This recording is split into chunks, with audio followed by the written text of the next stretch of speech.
Next चुनाव होने वाला है और इसकी तैयारी पूर्ण कर ली गई है। प्रत्याशी भी वोट मांग रहे किसानों से जाकर। एक ऐसा ये चुनाव होता है किसानों के हित के लिए होता है। धान अधिक प्राप्ति हो, खाद की समस्या हो तो पैक्स से ही निजात दिलाते हैं। मेरे साथ मौजूद है मंजू मिश्रा और इनके भाई मंजू मिश्रा उस चुनाव मैदान में हैं, उतर रहे हैं। हमने सोचा कि इनसे भी आगे हम जान लेते हैं कि इनकी मुद्दा क्या है। पहले तो आपका स्वागत है मंजू जी। धन्यवाद। तो ये बताइए कि आपके भाई चुनाव लड़ रहे हैं तो क्या आपकी मुद्दा है? मैं अपने परिवार के बीच में, मेरे परिवार को पता है कि मैं आजीवन सेवा करता रहा हूं जब तक मैं हूं, और मैं मुखिया प्रतिनिधि भी हूं अपने पंचायत का। मैं तब मुझे लगता है शाहाबाद के रिकॉर्ड वोटों से मैं मुखिया प्रतिनिधि रहा। 2163 वोट से मैं चुनाव जीता हूं। शाहाबाद में मुझे लगता है कि सबसे ज्यादा वोट से मैं रिकॉर्ड जीता। रही बात मुद्दा की, तो मेरे तमाम परिवार में मुद्दा 2-4 पॉइंट ऐसा है कि जो किसान मेरे पंचायत का है उसको कम से कम कोऑपरेटिव बैंक से जोड़ देना, हर परिवार के घर में खाद पहुंचा देना, और हर कोऑपरेटिव बैंक से खाता खुलवा देना, और घर घर कम से कम जो किसान भाई हैं मेरे पंचायत है उनके यहाँ मतदाता सूची में नाम जुड़वा देना। तमाम तरह का कार्य मैं लेके अपने प्रयास करूंगा। जैसा कि मेरा पंचायत भी, भैया के अगल बगल तमाम 100 सैकड़ों लोग खड़े हैं।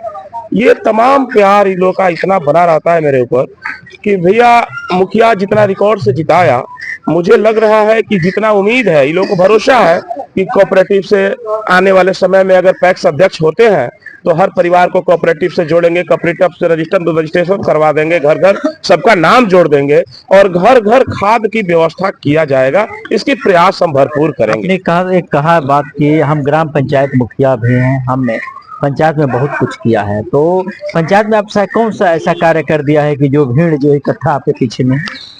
और सबसे पहले तो मैं खास करके अपने परिवार के बीच में ही बता रहा हूँ कि मैं जितने भी गरीब गुजरे तबके लोग के हैं जो असमर्थ हैं किसी कार्य को करने में, मैं उनके सुख दुख में हमेशा खड़ा रहता हूं। चूंकि मुखिया कोई रहेगा, नली गली बनवाता रहेगा, लेकिन मेरे जो हिसाब से मैं घर घर बैठ के सरकार का लाभ, कॉलोनी हो तो मैं कहता हूं अगर कोई उस योग्य हो तो कॉलोनी में मुझसे मदद करा ले, उस योग्य है तो राशन कार्ड बनवा ले, मैं मदद कर दूंगा।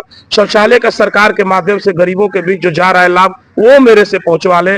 घर घर रोग दुख, अगर किसी घर की बच्ची की शादी हो तो मैं उसे अपना बहन बेटी मान के उस शादी में मेरा जो सहयोग होना चाहिए मैं करता हूँ।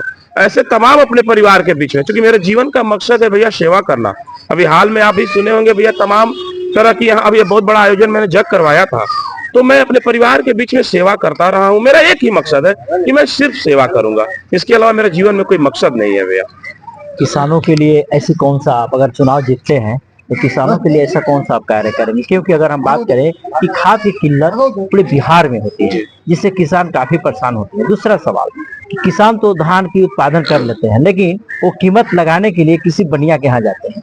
सरकार तो कीमत लगाती है, लेकिन ऐसे बिचौलिए बीच में आ जाते हैं तो किसान जो है अपनी धान को नहीं बेच पाता। मेरे हिसाब से देखा जाए, अगर हर किसान को पैक्स अध्यक्ष जो होते हैं अगर सरकारी मूल्य रेट पर अगर उनका धान उठाएं तो मेरे हिसाब से उसका लाभ मेरे किसान भाइयों को मिलेगा। और खाद की जहां तक रही बात, तो जितना लिमिट है, अगर जितने हमारे मतदाता सूची में सदस्य हैं उनका लाभ पहुंचाएंगे नाम जोड़ के, और उन लोगों के नाम पे उन लोगों के घर के पास अगर सरकारी खाद पहुंचता हो, अगर उनके लिमिट के अनुसार 2 ही बोरा पहुंचे घर में, तो मेरे हिसाब से बहुत राहत होगा। क्योंकि भैया को बताते हैं मुखिया प्रतिनिधि होने के नाते कि जब खेती का समय आता है तो यही मेरा परिवार लोग इस मुखिया प्रतिनिधि के नाते मेरे पास आते हैं लोग, और ब्लैक खाद के लिए रिक्वेस्ट करते हैं, और मैं ब्लैक खाद दिलवाने के लिए मैं जिल्लत झेलता हूं, किसी का हाथ जोड़ता हूं, किसी से रिक्वेस्ट करता हूं, तब जाके मैं अपने परिवार के बीच ब्लैक खाद दिलवा पाता हूं। मेरा प्रयास यही रहेगा कि मेरे पंचायत में अगर मुझे मौका मिलता है,